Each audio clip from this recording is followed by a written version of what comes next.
Welcome in the third clip. So we are still in chapter 18, part 3.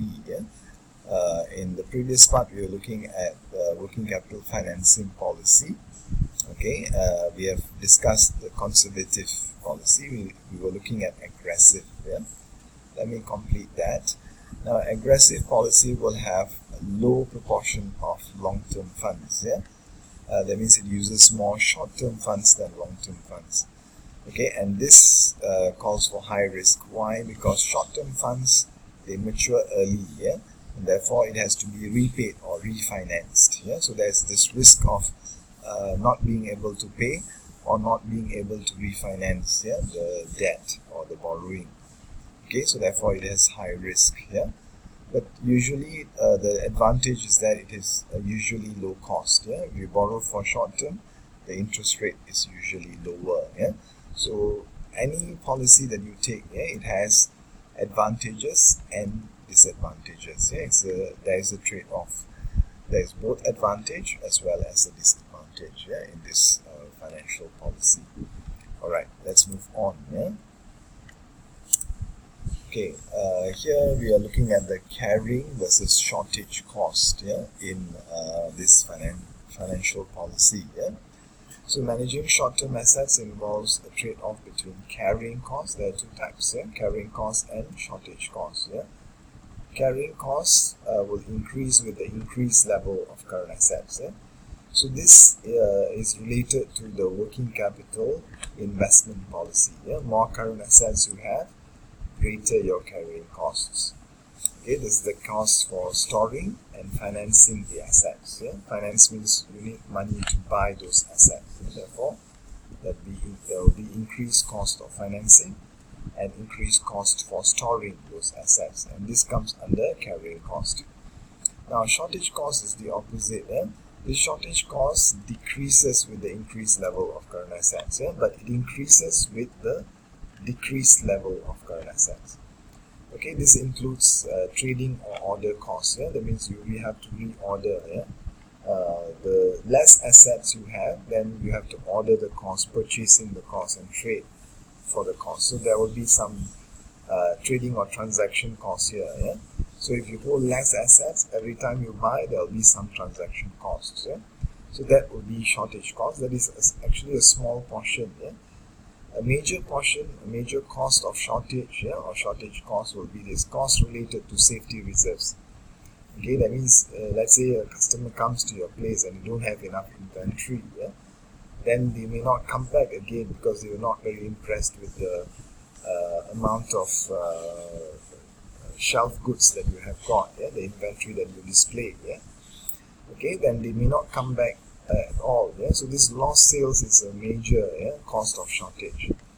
Okay, and then if you have parts, inadequate parts, you don't have enough material, raw material or components, then your production would come into disruption, stoppages, and this will be a major cost. So this shortage cost will be cost related to disruption or lost sales. Okay, because you don't have enough current assets. Alright, so you can see that if you have a lot of current assets, your carrying cost will be high, but your shortage cost will be low. But if you have too little current assets, your carrying cost will be low, but your shortage cost will be high. So there will be a trade-off between these two costs. Okay, any policy that you take, whether you want to carry a lot of current assets, your carrying cost will be high, then your shortage cost will be low. But if you want to be aggressive or restrictive, then you would have very little current assets, your carrying cost will be low, but your shortage cost will be high. Shortage cost deals with risk. Carrying cost deals with cost, the actual cost that you pay. But this one is risky. Alright, so that's a trade-off between carrying cost and shortage cost related to short-term financial policy, but this is particularly to do with investment, working capital investment policy. Alright, now this is a summary of what we have looked at here. If you reduce your short-term assets, your carrying cost will be reduced, but your shortage cost will be increased. If you increase your short-term assets, okay, your carrying cost will increase, but then your shortage cost will be reduced. So this is your trade-off. Alright, now we come to another related part here in short-term financial policy. We call this temporary versus permanent assets. Yeah? Now we have seen current assets and fixed assets. Yeah? Now we come to another demarcation, or categorization. We call this temporary and permanent. Yeah? What is temporary and what is permanent? Yeah? So here, temporary, we refer to current assets. Yeah? Permanent can be current assets or fixed assets, as you will see. So sales or required inventory build-up may be seasonal. Additional current assets are needed during the peak time, where there is more need for inventory. Okay, and the level of current assets will decrease as sales occur. Yeah? This is particularly this can be visualized with inventory. Yeah? But this can also be extended or expanded, to include other types of current assets. Okay. Now, permanent current assets, this is when the firm generally need to carry a minimum level of current assets at all times. Okay. So beyond a certain level, the current assets do not fall, and therefore the level of current assets become permanent. Yeah. That's why we use the word permanent. Okay, so the idea here is permanent assets refer to the minimum amount of value of assets below which the amount does not fall. It does not refer to individual assets. Another way of saying that is these permanent assets are considered permanent because the level is constant. It means it does not go below the minimum level. Not because the assets aren't sold. The assets will be sold, but sold and replaced, for example.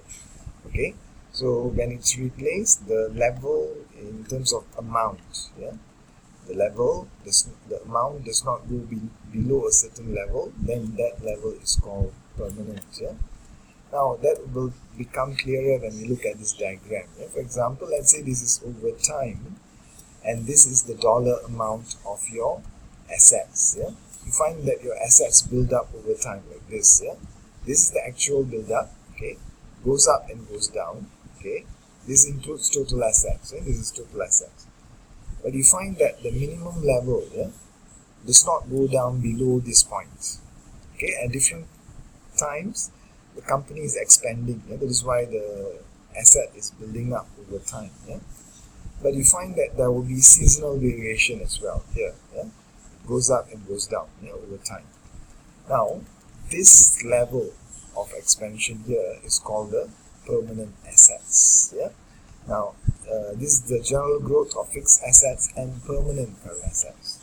Okay, but permanent assets can be included. Can cover both fixed assets and current assets. A proportion of current assets. So you find that the total assets does not fall below this point. Therefore, this will be your permanent asset level. Now, this permanent asset term does not refer to any particular asset. It just refers to the total amount. Alright?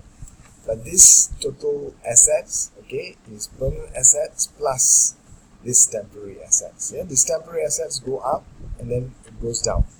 And then it goes up again, builds up again, and then it comes down. So this light blue is the this is the temporary assets. This gray here will be your permanent assets. Permanent asset does not mean that it won't increase over time, but it increases over time. Note this, it changes with time, it increases. But there is no seasonal variation. If it goes up and goes down again, and goes up again, and goes down again, then that is not permanent. That would be temporary. So that you can see here. So you must know the difference between permanent and temporary assets. Now, why do we introduce these two terms? Because these two terms will have some implication for the financing that we will see later. Now, choosing the best policy. We have seen the conservative and restrictive policy in short-term financing policy or financial policy. Now we want to choose the best policy. How do we choose the best policy? We consider some parameters, some dimensions. For example, cash reserves. If you have high cash reserves, means that the firm will be less likely to experience financial distress. And will be better able to handle emergencies or take advantage of unexpected opportunities. So for this, you need to maintain high amount of cash and marketable securities. But you will earn a lower return, and these are zero NPV investments. Meaning you have a lot of cash and marketable securities, you are not going to have high yield. The NPV or net present value of holding this cash and marketable securities will be zero, or close to zero. So here you have low risk and low return. You have low risk because you have enough reserves, so you will have no risk or very little risk. At the same time, you will have low return. Alright, so there is again a trade-off. Then maturity hedging. Some propose that maturity hedging would be a good policy. You try and match financing maturities with asset maturities. That means if you have a lot of current assets, then you use short-term financing. If you have a lot of fixed assets, for example, then you use more long-term financing. That's called maturity hedging. So you finance temporary. That is where we introduce this term, temporary and permanent.